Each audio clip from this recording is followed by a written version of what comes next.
Assalamualaikum warahmatullahi wabarakatuh. Bertemu lagi dengan saya, One Way for All People, satu cara untuk semua orang.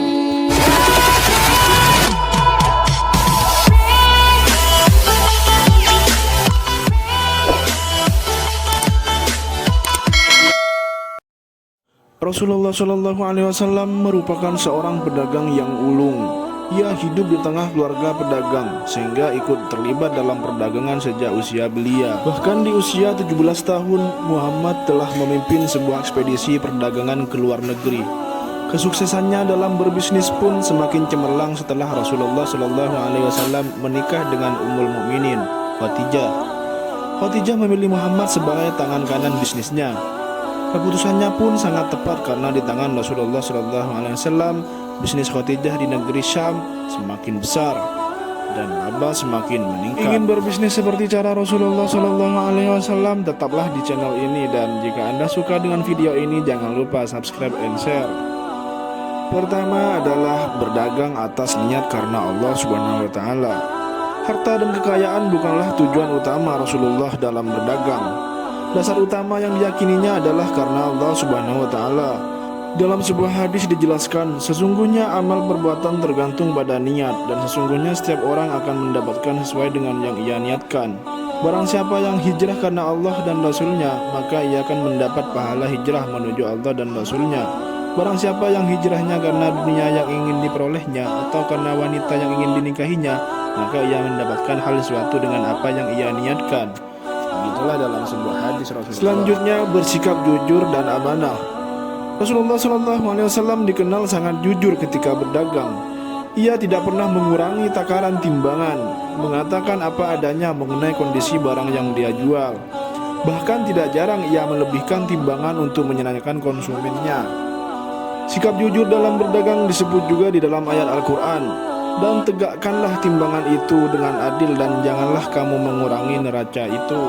Selanjutnya, tidaklah menebar janji berlebihan. Banyak pedagang yang memberikan janji berlebihan untuk menarik konsumen. Misalnya seperti, barang ini tidak akan rusak hingga bertahun-tahun, pengerjaannya akan selesai dalam 2 minggu. Kalimat-kalimat tersebut sebaiknya tidak diucapkan, karena tidak ada yang tahu kehendak Allah, dan semua bisa berubah atas kehendak Allah Subhanahu wa Ta'ala. Bersumpah, apalagi sumpah palsu, adalah hal yang dibenci oleh Allah Subhanahu wa Ta'ala.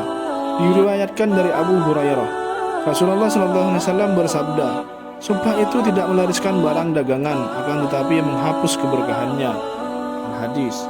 Kemudian cara yang berikutnya adalah mengambillah keuntungan dengan wajar. Siapa bilang cara menjadi pengusaha sukses adalah dengan mengambil keuntungan besar? Seringkali kita mendapati penjual yang memasarkan perdagangannya dengan harga yang melonjak tinggi. Cara yang berikutnya adalah menjual barang milik sendiri, bukan milik orang lain. Saat ini sangat populer bisnis dengan sistem dropshipping, di mana kita menjual produk milik orang lain kepada konsumen tanpa membelinya terlebih dahulu.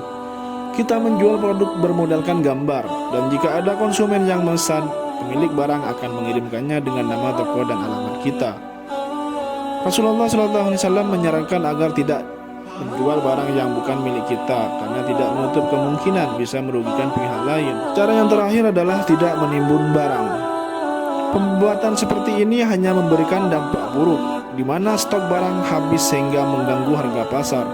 Apalagi tindakan tersebut dilakukan hanya untuk keuntungan diri sendiri.